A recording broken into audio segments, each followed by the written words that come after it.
हर हर महादेव साथियों, आप सभी का अपने चैनल लव यू जिंदगी में तहे दिल से स्वागत है। आप सुनाएं अपनी पसंदीदा कहानी मेरी जिंदगी हो तुम का 22वां भाग। साहिर और जिंदगी की गाड़ी के पीछे सिक्योरिटी भेजकर जैसे ही प्रेम पीछे मुड़ा, दामिनी की खतरनाक नज़रों से उसकी तरफ देख रही थी। उनकी खतरनाक नज़रों से प्रेम सकपका गया था। ऐसे क्या देख रही हैं? अब क्या हुआ? प्रेम ने पूछा। उनके पीछे पीछे सिक्योरिटी की गाड़ी लगाने की क्या जरूरत है? खुद चले जाना चाहिए था। दामिनी जी के व्यंग बाण चले थे।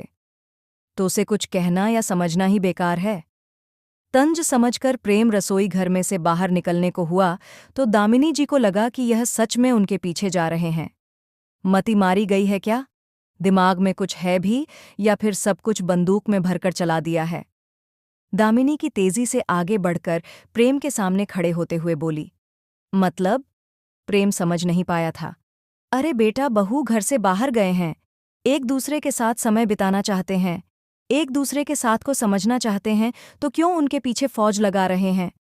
हम लोगों के समय में तो यह सुविधा नहीं थी। फूफा सा का राज था तो शादी के बाद कहीं घूमने फिरने नहीं गए, लेकिन अब तो सारे बच्चे शादी के बाद हनीमून पर जाते हैं। आपने भी फूफा सा के नक्शे कदम को ध्यान में रखते हुए बेटे बहू को कहीं बाहर नहीं भेजा, तो अब जब वह बेचारा केवल डिनर पर अपनी बीवी को साथ में लेकर गया है, तो क्यों कबाब में हड्डी बनने जा रहे हैं? कुछ दिमाग है भी, या फिर कुछ लाज शर्म बाकी है, या वह भी गायब है? दामिनी जी ने सर पर हाथ रखते हुए पूछा। ऐसा कुछ नहीं है, मेरा दिमाग भी है और अपनी मर्यादा भी मैं समझता हूँ। डिनर पर लेकर जाए, चाहे हनीमून पर लेकर जाए, उनकी बीवी है, कहीं भी लेकर जाए, मुझे इससे कोई मतलब नहीं है, लेकिन जहां भी जाएं, अपनी सिक्योरिटी अपने साथ लेकर चले। मुझे बस इस चीज से मतलब है, और मैं उनके पीछे नहीं जा रहा, बस सिक्योरिटी लगाई है। सिक्योरिटी भी उनकी हिफाजत के लिए लगी है, उनकी प्राइवेसी में दखलंदाजी करने के लिए नहीं। इतना दिमाग आपके पास भी होना चाहिए, या वह भी पुड़ियों के अंदर पुरण की तरह भरकर बेल दिया? प्रेम ने भी उन्हीं के लहजे में जवाब देते हुए अपना सर झटक कर पूछा और रसोई से बाहर निकल गया। शुक्र है भगवान का, इतनी तो समझदारी है। दामिनी जी ने राहत की सांस ली, पर प्रेम जाते जाते पीछे मुड़ा। ज्यादा राहत की सांस लेने की जरूरत नहीं है, जरा घड़ी भी देख लीजिए, समय कितना हो रहा है। सास गई है, पर सास के बेटे यहीं पर मौजूद है। चुपचाप जल्दी से खाना लगाइए, या फिर हमें भी कहीं बाहर जाने के लिए ऑर्डर दे दीजिए। बाद बाकी नतीजे की जिम्मेदार आप होगी।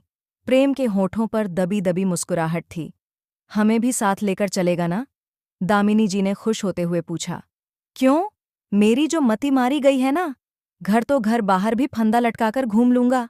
प्रेम बोलकर आगे निकल गया। प्रेम की बात सुनकर जितेंद्र जी और जानवी जी को हंसी आ गई थी। ये क्या कहकर गए? दामिनी जी को जब उनकी बात समझ आई तो सुलग गई। चलो अपनी चाहते नीलम करते हैं, मोहब्बत का सौदा सरेआम करते हैं। तुम केवल अपना साथ हमारा नाम कर दो, हम अपनी जिंदगी तुम्हारे नाम करते हैं। साहिर ने बाएं हाथ से जिंदगी का हाथ पकड़कर अपनी ओर खींचते हुए कहा। इस टाइम दोनों हॉस्पिटल की पार्किंग में मौजूद थे। सौदा करने में तो बहुत तेज है आप। साहिर के होठों से शायरी सुनकर जिंदगी ने तुरंत जवाब दिया, जबकि उसकी दिल फरेब आवाज सुनकर जिंदगी के पेट में तितलियां उड़ रही थीं, पर अपनी झेंप भी तो मिटानी थी। आफ्टर ऑल, बिजनेसमैन हूं, साहिर ने जिंदगी की तरफ झुकते हुए कहा। जिंदगी से कुछ जवाब देते हुए नहीं बन रहा था। साहिर की नज़दीकी उसके होठों पर ताला लगाने के लिए काफी थी। अच्छा, अब चलो। किधर? जिंदगी ने पूछा। अरे यार, कुछ देर तो अपने सवाल जवाब की ट्रॉली को बंद कर दो। जहां चलती हो अपने साथ लिए चलती हो, और जिधर कह रहा हूं उधर गाड़ी ले लो। साहिर ने अपने साइड आकर खड़े होते हुए कहा। इनके दिमाग का तो कुछ पता ही नहीं चलता, पूछने पर कुछ बताएंगे नहीं, इसलिए चलो जिंदगी, एक लॉन्ग ड्राइव हो जाए, कम से कम इसी बहाने कुछ दूर गाड़ी चलाने का और मौका मिलेगा। जिंदगी में आकर ड्राइविंग सीट संभाल ली थी। जैसे ही गाड़ी अस्पताल के बाहर निकले, बाहर सिक्योरिटी की गाड़ी भी उनके पीछे लग गई। साहिर जिंदगी को लेकर एक 5 स्टार होटल में आया, जो कि अभी नया नया बन ही रहा था, पर कैफेटेरिया का काम चालू हो गया था। रहने रुकने की व्यवस्था अभी नहीं थी। हम यहाँ पर किस लिए आए हैं? जिंदगी में होटल की तरफ देखते हुए पूछा। ऐसे तो काम करोगी जिनका कोई मतलब नहीं होता, लेकिन जब मैं कुछ करने को कहूंगा तो निश्चित सवाल करोगी कि हम ऐसा क्यों कर रहे हैं, किस लिए कर रहे हैं। अरे अंदर चलो ना, तब तो पता चलेगा। जिंदगी ने पार्किंग के लिए इधर उधर नजरें दौड़ाई। रहने दो गाड़ी यहीं पर, कोई तुम्हारी गाड़ी लेकर भाग नहीं रहा। साहिर ने जिंदगी के हाथ से चाबी ली और अपने सिक्योरिटी गार्ड की तरफ उछाल दी, जबकि वहीं पर होटल का स्टाफ चाबी के लिए हाथ बढ़ाए खड़ा था। जिंदगी, जो कि इस वक्त जितेंद्र जी से नई नई चीजें सीख रही थी, उसने साहिर की इस हरकत को बहुत गौर से देखा था। होटल का स्टाफ कुछ मायूसी के साथ सर झुकाकर पीछे हो गया था। जिंदगी को साहिर की यह हरकत अच्छी नहीं लगी थी, मतलब कि एटिकेट के खिलाफ। लेकिन अगले ही पल उसका ध्यान कुछ दूसरी दिशा में दौड़ गया। साहिर ने अपनी गाड़ी होटल स्टाफ को न देकर सिक्योरिटी गार्ड को दी थी, यानी कि इतनी लापरवाही के बाद भी वह अपनी सिक्योरिटी के लिए तैयार था। राणा सा प्रोटोकॉल तोड़ते हैं, लेकिन ऐसी कोई गलती नहीं करते जिससे कि उनकी जान को नुकसान हो। वही अर्जुन इन सब चीज़ों का ध्यान नहीं रखता। वह अपनी लापरवाही में कई बार छोटी छोटी गलतियां ही कर देता है, जो कि आगे जाकर बड़ी मुश्किल पैदा करती है। पर राणा सा अपनी सतर्कता से बड़े बड़े हादसे इग्नोर कर देते हैं। इसलिए अगर तुम्हें राणा सा के साथ कहीं आना जाना हो तो अपनी तमाम व्यवस्था के बाद भी तुम्हें सतर्क रहना होगा। जितेंद्र जी की आवाज़ जिंदगी के कानों में गूंज गई। जिंदगी के होठों पर एक मुस्कुराहट खिल गई और साहिर के लिए नज़रों में एक कदम सम्मान और बढ़ गया। बस चुपचाप वहीं पर खड़ी साहिर को देखते रह गई। क्या हुआ? वहीं पर ही क्यों रुक गई? साहिर जिंदगी के लिए दरवाज़ा खोले खड़ा था। होटल काफ़ी अच्छा बन रहा है, जिंदगी में तारीफ वाले नज़रों से इधर उधर देखते हुए कहा। अब बेचारी क्या बताती कि उसकी नज़रें होटल से पहले ही होटल के मालिक पर जमी रह गई थीं। तुम्हारा ही है, साहिर मुस्कुरा दिया। हैं? जिंदगी की आंखें हैरत से बड़ी हो गईं। आपसे शादी करके तो मैं बैठे बिठाए अमीर हो गई हूँ। मैं तो समझ भी नहीं पाती कि अपनी छोटी सी जिंदगी में किन किन मकान में रहूंगी और कितने कितने दिनों तक। जिंदगी उंगलियों पर हिसाब लगा रही थी। पर जब यह होटल पूरा बन जाएगा तो पक्का इसके स्वीट में 2 दिन रहने के लिए आऊंगी। जिंदगी ने खुशी से अपने मन में सोचा। इन 3 शब्दों में तुम्हारा ही है ने जिंदगी को इतनी खुशी दी थी कि जिंदगी हवा में उड़ रही थी। इतने खूबसूरत होटल की वह मालकिन बन गई है। अब छोटी सी जिंदगी को अपनी जिंदगी में इससे बड़ा गिफ्ट क्या चाहिए था? कंट्रोल जिंदगी, कंट्रोल योरसेल्फ। अपने आप को संयमित करते हुए जिंदगी धीरे धीरे कदम बढ़ाते हुए आगे बढ़ रही थी कि कहीं सच में उसके कदम हवा में उड़ने न लगे। साहिर जिंदगी को लेकर एक प्राइवेट केबिन में आया। सर, डिनर के लिए आप क्या लेंगे? मैनेजर ने पूछा। साहिर अभी कुछ बोलता उसके पहले ही जिंदगी बोली, कुछ नहीं, हम तो बस होटल देखने आए थे। मैनेजर ने हैरान होते हुए जिंदगी की तरफ देखा।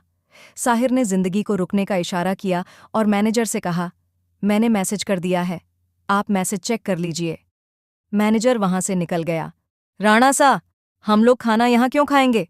घर पर खाना बन रहा है ना, और फिर आज मैंने आपके फेवरेट चीज बनाई है, दाल बाटी चूरमा, जिंदगी बोली। उसके लहजे से साफ पता चल रहा था कि उसे अपने मेहनत के बेकार होने का डर सता रहा था।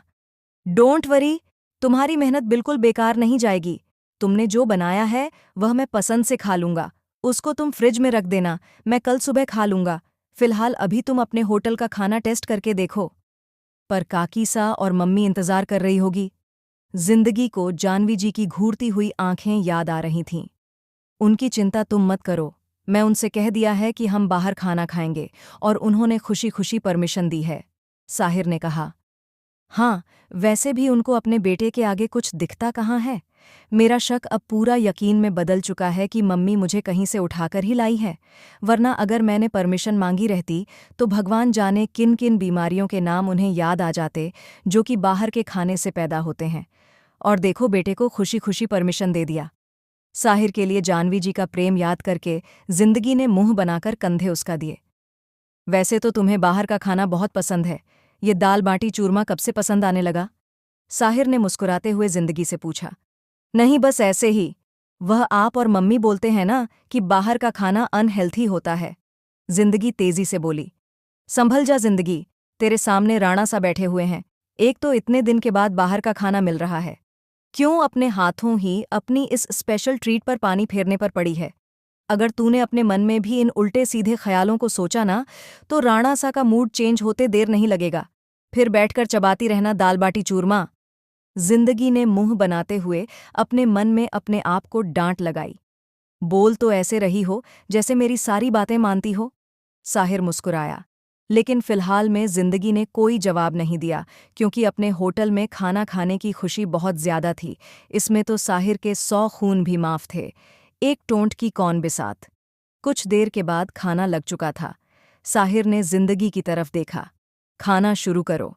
जिंदगी ने चम्मच अपने हाथों में ले लिया, लेकिन साहिर को बाएं हाथ से रोटी तोड़ने में परेशानी हो रही थी। 1 मिनट राणा सा, जानते हैं कि डॉक्टर ने आपको मना किया है कि इस हाथ से कोई काम नहीं करना है, तो फिर इस पर जोर क्यों डाल रहे हैं? जिंदगी ने तुरंत डांटते हुए कहा। समझ में आ गया, मैंने क्यों बाहर खाने का प्रोग्राम बनाया था। अब तुम अपना आराम से खा लो और मुझे धीरे धीरे खाने दो। साहिर धीरे से दाहिना हाथ भी लगाते हुए कहा। जिंदगी अपनी जगह से उठी और उसने अपना चेयर साहिर के बगल में लगा लिया और धीरे से साहिर के प्लेट की रोटी तोड़कर उसका निवाला बनाकर साहिर की तरफ बढ़ाया। मुझे मम्मी की तरह तो खिलाने की प्रैक्टिस नहीं है, लेकिन आपका पेट भर जाएगा। ऐसा कुछ नहीं है, तुम्हारे हाथों से मेरा पेट ही नहीं मन भी भर जाएगा। साहिर ने अपने मुंह में जिंदगी के हाथों से निवाला लेते हुए कहा। जिंदगी की यही आदत तो साहिर के दिल में शुरू से अपनी जड़ जमाकर बैठी थी। भले ही उसकी जिंदगी दुनियादारी में कच्ची थी, लेकिन किसी की भी मदद के लिए एक। यह एपिसोड आपको कैसा लगा, कमेंट करके जरूर बताएं। मिलते हैं अगले भाग के साथ। तब तक के लिए वीडियो को लाइक और चैनल को सब्सक्राइब करना मत भूलिएगा। खुश रहिए, स्वस्थ रहिए, मस्त रहिए और यही यूट्यूब पर मिलते रहिए। कहानी अगर पसंद आती है तो उत्साहित भी किया कीजिए। आप सुपर थैंक्स के माध्यम से मुझे प्रोत्साहन भी दे सकते हैं और साथ में अपने दोस्तों के साथ इसे फेसबुक और व्हाट्सएप पर शेयर भी कीजिए। इस चैनल पर मिलेंगे आपको दिल छू लेने वाली मनोरंजन, पारिवारिक और शिक्षाप्रद कहानियां और हर कहानी के रेगुलर अपडेट मिलते हैं अगले भाग के साथ। हर हर महादेव।